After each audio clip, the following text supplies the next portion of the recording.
Our opponent started the game last time against us in a 4-4-2. Here you've got the twin strikers, and then you've got a definite back four from left to right.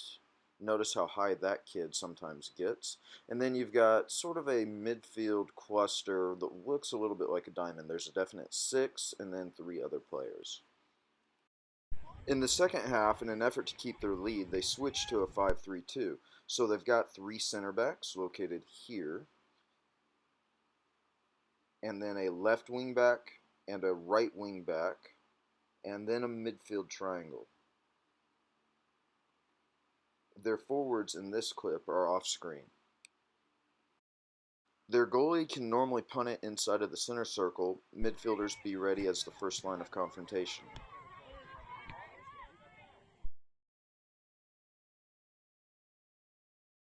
Plan A for their goal kicks is to play short and play quickly. Notice they get the ball in play while most of us have our back turned here. The ball's already live. This is a good example of the press structure working. We force them, instead of passing it, to kick it, and then we just collect their kick. When they had four in the back, we nearly scored several times from their goal kicks. Note this works because the press structure forces their pass back in towards the middle.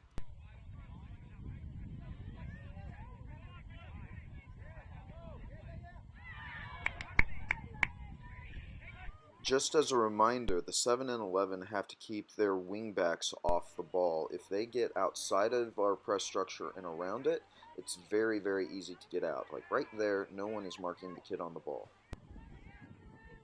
When they switch to a 5-3-2, it's easier for them to get out from goal kicks because they've added a player to their rondo in the back, but it's also harder for them to score because they've taken one out of the midfield. So here they are in the three-back system. They've got a center back, and another center back. Note two of them are on one side of the goalkeeper. Then the right wing back for them is here, and the left wing back is off screen by the assistant referee. The pressing principles are almost identical when doing it against a back five. So we want the 9, this kid, to press the first pass. And then critically, the 11 has to keep and screen this kid from getting the ball. Again, we're trying to force them back inside. And one thing that the wingback can do on the ball side is begin stepping a little bit into this space here.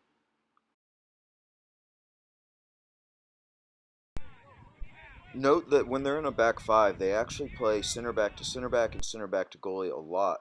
And when this player arrives, she has to screen that kid. That kid, again, is their outlet. She's the left wing back that was off screen earlier. We've got to get in this passing lane. We don't get that done here, and so they're out. But we're saved because the ball side wing back here steps, arrives, and almost completely wins. This is a good press structure by us. Notice the wingback not on the ball side has rotated over and almost looks like a center back. That's well done by us. In this clip, they actually get out completely because our press structure just isn't together. Again, this player, the wingback, is their outlet. The 7 has to screen passes into her. Doesn't have to man mark her, does have to screen passes to her. And the ball side wingback for us needs to be stepped into this space here. Neither part of that happens, so watch how easily they get out.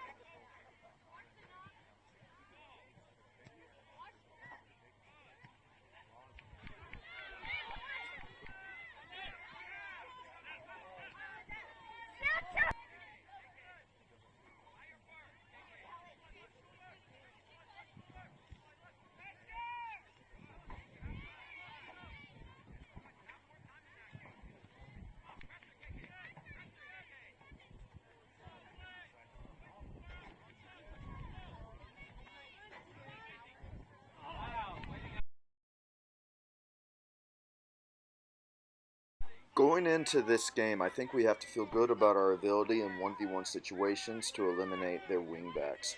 This moment happened literally in about the first 30 seconds of the game.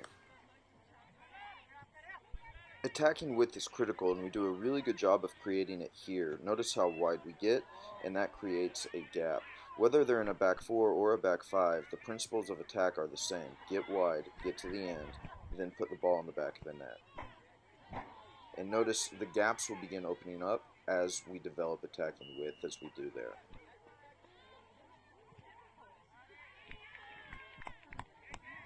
In the second half, even though they were in a back five, we were still able to go at isolated defenders and still saw great success doing it.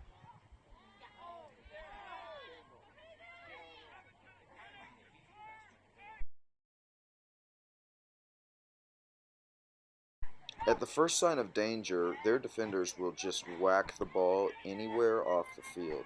We have to accept that it's part of their DNA. It can't be something that frustrates us.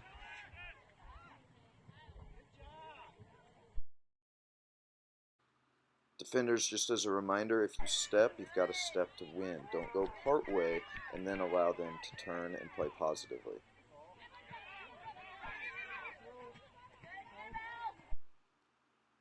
Three of our corner kicks went out of bounds for goal kicks. We've got to be better, and note that they will man mark most of our players. So if the timing of the runs are good, we'll be into goal. When I went back and rewatched this video clean time after forgetting some of the details, I was a little surprised at how often everyone just kicked the ball. So here, they kick it, and then we kick it, and they kick it. But note, when we play, I think that we're just way better. So here there's intentional technical quality, players linking up with one another. When we put the ball on the ground and move it, I think we can do things like this all game long.